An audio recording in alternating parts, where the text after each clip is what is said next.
Halo sahabat Donghua, kali ini kita akan membawakan alur cerita BTTH. Cerita dan video ini diambil dari Forgotten Kid. Tanpa banyak basa-basi, mari kita simak alur ceritanya. Di episode sebelumnya, Feng Qing'er akan menggeledah Xiaoyan. Xiaoyan lalu berkata, "Baiklah, silahkan saja," ucap dari Xiaoyan. Ekspresi khawatir muncul di mata Feng Junze. Dia menatap Xiaoyan dan bertanya, "Apakah tidak apa-apa?" tanya dari Feng Junze. Xiaoyan lalu mengangguk dan berkata, "Feng Tua, tenang saja, aku telah melihat banyak trik kecil untuk menuduh. Ini bukan sesuatu yang mengejutkan bagiku," ucap dari Xiaoyan. Feng Qing'er lalu berkata, "Jika aku menemukannya, kamu pasti akan menerima konsekuensinya," ucap dari Feng Qing'er. "Jika kamu tidak menemukan apapun, kamu harus meminta maaf kepadaku di depan umum," ucap dari Xiaoyan.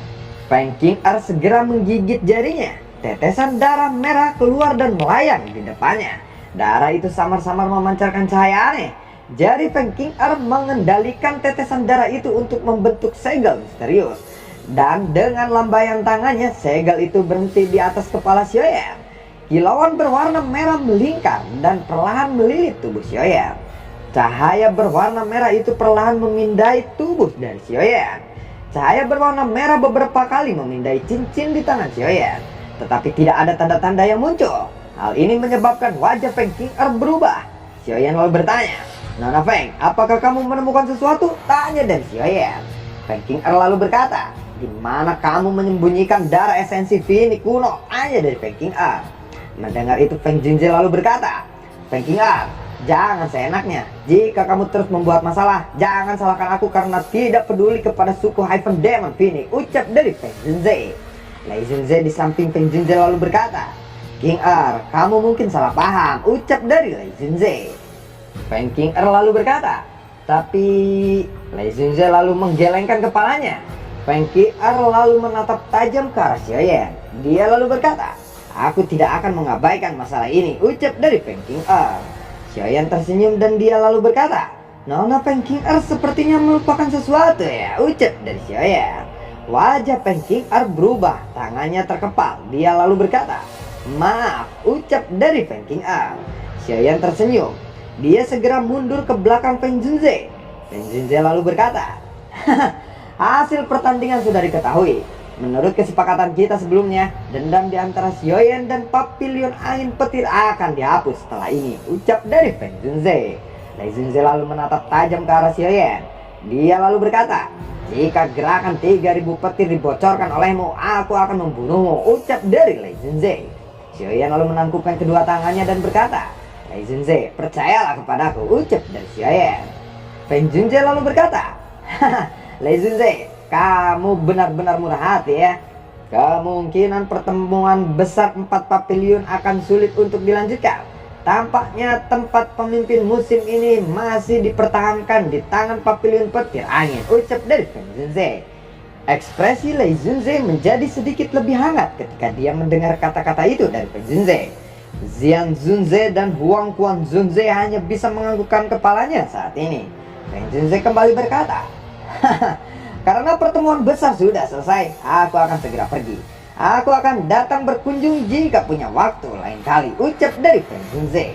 Feng Junze melambaikan tangannya. Angin liar bertiup di sekelilingnya. Segera energi afinitas angin di sekitaran mulai berkumpul dan membentuk elang angin yang sangat besar. Feng Junze lalu berkata, "Ayo kita pergi." Mungkin Luan, Lin Yan, dan Xiaoyan ikut melompat ke elang besar itu. Mereka pun segera pergi. Setelah para Junze pergi, yang lainnya pun ikut pergi. Lei Junze bertanya kepada Feng Qing'er, "Apakah kamu yakin merasakan darah esensi Fini kuno darinya?" tanya dari Lei Junze. Feng Qing'er lalu berkata, "Aku sangat yakin, tetapi tidak tahu kenapa aku tidak dapat menemukannya," ucap dari Feng Qing'er. "Kamu harus kembali dan melaporkan masalah ini ke suku Hyphen Demon Fini. Pada saat itu para ahli dari klanmu pasti akan turun tangan untuk menangkap Xiaoyan," ucap dari Lei Junze. Feng Qing'er lalu mengangguk. Sementara itu di langit di belakang elang duduk beberapa sosok. Xiaoyan ada di antara mereka. Xiaoyan duduk bersila. Nyala api hijau giok keluar dari tangannya. Melihat itu Feng Junze lalu berkata, "Apa itu?" tanya dari Feng Junze. Xiaoyan tidak menjawab. Matanya menatap tajam ke api yang menyala di tangannya. Tetesan darah hijau merah bercampur di dalam nyala api. Darah ini mengandung riak energi yang mengejutkan dan perlahan dipaksa keluar. Melihat itu, Feng Junze, Mu Qingluan, dan Lin Yan terkejut. Xiaoyan telah menyembunyikan benda itu di dalam api surgawi sebelumnya. Tidak heran benda itu tidak terdeteksi. Mu Qingluan lalu berkata, "Ini memang darah esensi Phoenix kuno," ucap dari Mu Qingluan. Feng Junze lalu berkata, "Untungnya benda itu tidak ditemukan olehnya. Kalau sampai ditemukan pasti akan sangat merepotkan. Hei, kalian berdua jangan memberitahu masalah ini kepada siapapun," ucap dari Feng Junze. Mu Qingluan dan Lin Yan lalu mengangguk. Lin Yan lalu berkata, "Darah esensi Phoenix kuno telah dikeluarkan olehnya. Tetapi kenapa ekspresinya seperti itu?" tanya dari Lin Yan. "Sepertinya ada lebih dari 3 tetes darah esensi Phoenix kuno. Sisanya masih berada di tubuhnya. Kemungkinan dia tidak bisa mengeluarkannya," ucap dari Feng Junze. "Apa yang harus kita lakukan sekarang?" tanya dari Lin Yan. Mu Qingluan lalu berkata, "Bagian dalam Phoenix kuno mengandung kekuatan garis keturunan suku Hyphen Demon Phoenix. Tidak mungkin orang biasa untuk menyerapnya. Bagaimanapun juga ketahanan tubuh manusia jauh lebih rendah daripada Hyphen Demon Phoenix. Jika seseorang memaksa untuk menyerapnya, kemungkinan orang itu akan meledak. Satu-satunya hal yang bisa kita lakukan sekarang adalah membantunya mengeluarkan darah esensi Phoenix kuno yang tersisa di dalam tubuhnya," ucap dari Mu Qingluan. Feng Junze lalu berkata, "Tidak ada cara lain untuk mengeluarkannya. Suhu api surgawi sangat tinggi dan menyebabkan beberapa energi darah esensi Phoenix kuno menyebar. Mari kita lihat situasinya dulu," ucap dari Feng Junze. Sementara itu mereka bertiga berbicara. Kulit Xiaoyan menjadi panas mendidih. Warna juga berubah menjadi merah darah. Pikiran Xiaoyan mencoba yang terbaik untuk menekan pemberontakan dari dalam tubuhnya. Xiaoyan lalu berkata di dalam hatinya, "Aku tidak percaya aku tidak dapat menaklukkan benda ini setelah berhasil memurnikannya," ucap dari Xiaoyan di dalam hatinya. Kekuatan spiritual Xiaoyan melonjak keluar dari tubuhnya, menyerbu energi yang tersebar di dalam tubuhnya. Dalam waktu kurang dari 10 menit, energi hijau merah yang tersebar di seluruh tubuhnya telah berkumpul. Energi itu berubah menjadi booster energi hijau seukuran telapak tangan. Xiaoyan menghela nafas lega setelah melihat energi berhasil dikumpulkan. Nyala api hijau giok melonjak keluar, berubah menjadi kuali api membungkus klaster energi tersebut. Suhu kuali api dengan cepat naik. Suhu yang sangat tinggi secara bertahap menyebabkan benih energi hijau merah lenyap dan berubah menjadi gumpalan kabut hijau merah yang perlahan-lahan melayang keluar dari kuali api. Kabut hijau melayang keluar dan bergabung ke dalam tubuh Xiaoyan. Xiaoyan lalu bergumam, "Darah esensi Phoenix kuno ini memang obat spiritual yang hebat. Tetapi kemungkinan efeknya akan jauh lebih tinggi jika digunakan untuk memurnikan pil obat," ucap dari Xiaoyan di dalam hatinya. Pada saat ini masih ada 2/3 klaster energi hijau di kuali. Hanya sepertiga yang bisa diserap oleh tubuh Xiaoyan. Jika Xiaoyan menyerap semuanya, kemungkinan tubuhnya akan benar-benar meledak. Penyempurnaan di dalam kuali api tidak berhenti. Gelombang demi gelombang kabut hijau merah terus naik menutupi setiap inci tubuh dari Xiaoyan. Tubuh Xiaoyan berangsur-angsur mulai menunjukkan tanda-tanda rasa sakit. Xiaoyan lalu menghela nafas saat merasakan rasa sakit yang sama. Xiaoyan kembali bergumam, "Sialan, aku sudah berlebihan," ucap Xiaoyan di dalam hatinya. Sementara itu tubuh Xiaoyan yang berwarna merah darah berangsur-angsur berkurang. Mu Qingluan lalu berkata, "Apakah dia menyerap darah esensi Phoenix kuno?" tanya dari Mu Qingluan. Feng Junze lalu mengangguk. Mu Qingluan kembali berkata, "Darah esensi Phoenix kuno memang memiliki efek untuk meningkatkan kekuatan tubuh seseorang. Tetapi jika berlebihan, tubuhnya pasti akan meledak," ucap dari Mu Qingluan. Lin Yan segera berkata, "Sepertinya ada sesuatu yang tidak beres," ucap dari Lin Yan. Tatapan Feng Junze dan Mu Qingluan beralih kepada Xiaoyan. Melihat itu Mu Qingluan tertawa dan berkata, "Inilah contohnya seperti apa yang aku katakan tadi. Tubuhnya tidak mampu menyerap begitu banyak darah esensi Phoenix kuno," ucap dari Mu Qingluan. Feng Junze lalu melangkah maju dan muncul di samping tubuh Xiaoyan. Tangannya terulur, tetapi dihentikan oleh Mu Qingluan. Mu Qingluan lalu berkata, "Saat ini bagian tubuh Xiaoyan dalam keadaan penuh. Jika ada energi yang dimasuki, kemungkinan tubuhnya akan benar-benar meledak, ucap dari Muking Luang. Feng Junzhe lalu berkata, jika ini terus berlanjut, cepat atau lambat dia akan mati, ucap dari Feng Junzhe. Jangan khawatir, mungkin dia punya rencana lain, ucap dari Muking Luang. Feng Junzhe dan dua lainnya terfokus kepada Xiaoyan yang membengkak. Pembuluh darah di kulitnya mulai pecah. Darah-darah merembes keluar. Melihat Xiaoyan seperti itu, Feng Junzhe segera mengangkat tangannya. Energi dalam yang agung melonjak, mengeluarkan darah esensi Phoenix kuno dari tubuh Xiaoyan. Muking Luang yang hanya bisa menghela napas melihat apa yang dilakukan oleh Feng Junzhe. Baru saja Feng Junzhe akan mentransfer energi itu ke tubuh Xiaoyan, mata Xiaoyan tiba-tiba terbuka. Xiaoyan segera membentuk segel tangan. Sepasang sayap tulang dengan cepat menyebar. Gelombang demi gelombang energi hijau merah mengalir ke sayap tulang di punggung Xiaoyan. Sayap tulang perlahan memanjang. Tubuh Xiaoyan dengan cepat menyusut. Feng Junzhe dan dua lainnya terkejut saat melihat sayap tulang besar di punggung Xiaoyan itu. Muking Luang lalu berkata, ini adalah sayap Hyphen Demon Phoenix, ucap dari Muking Luang. Feng Junzhe lalu berkata, iya, kamu benar. Saat itu aku pernah melihat beberapa iblis tua dari suku Hyphen Demon Phoenix menggunakannya. Meskipun sepasang sayap milik Xiaoyan ini tidak memiliki bulu Phoenix, aromanya mirip dengan sayap Hyphen Demon Phoenix, ucap dari Feng Junzhe. Jangan-jangan dia telah membunuh anggota suku Hyphen Demon Phoenix. Kalau tidak, bagaimana mungkin dia memiliki darah esensi Hyphen Demon Phoenix dan sepasang sayap Hyphen Demon Phoenix ini? Jika suku Hyphen Demon Phoenix tahu hal ini, kemungkinan besar mereka akan mengirim ahli untuk membunuh Xiaoyan, ucap dari Muking Luang. Feng Junzhe lalu mengangguk. Xiaoyan perlahan membuka matanya dan berkata, maaf, aku tidak berharap hal-hal seperti ini terjadi, ucap dari Xiaoyan. Feng Junzhe segera bertanya, apakah kamu baik-baik saja? Tanya dari Feng Junzhe. Xiaoyan berdiri dan mengepalkan tinjunya. Kekuatan luar biasa melonjak dari tubuhnya. Teriakan Xiaoyan bergemuruh.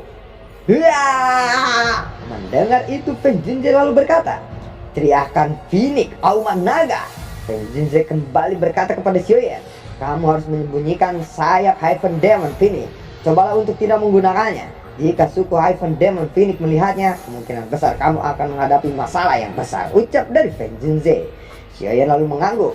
Dia pun mengembalikan sayap tulang ke tubuhnya. Feng Junzhe kembali berkata, anak kecil, karena kamu baik-baik saja, bisakah kamu memberitahuku di mana gurumu berada, ucap dari Feng Junzhe. Tangan Xiaoyan tiba-tiba mengepal saat mendengar pertanyaan dari Feng Junzhe. Xiaoyan lalu berkata, Feng tua juga seharusnya menyadari masalah tentang guru saat itu, bukan? Tanya dari Xiaoyan. Dia tidak bersamaku saat sesuatu terjadi kepadanya. Han Feng memberitahuku orang tua itu mati saat memurnikan pil obat. Tentu saja aku tidak akan percaya itu, ucap dari Feng Junzhe. Guru memang dirugikan oleh Han Feng saat itu, ucap dari Xiaoyan. Dasar bajingan ini. Yao Chen telah membesarkannya, tetapi dia berani mengkhianati gurunya. Apakah dia sudah tidak punya hati nurani, ucap dari Feng Junzhe. Muking Luang lalu bergumam, Yao Chen, mungkinkah dia teman baik guru? Kepala papiliun bintang jatuh yang tidak pernah menunjukkan dirinya. Yao Chen, Yao Zunze, ucap dari Muking Luang di dalam hatinya. Mendengar kata-kata Feng Junzhe, Xiaoyan terkejut dan berkata, kepala papiliun? Tanya dari Xiaoyan.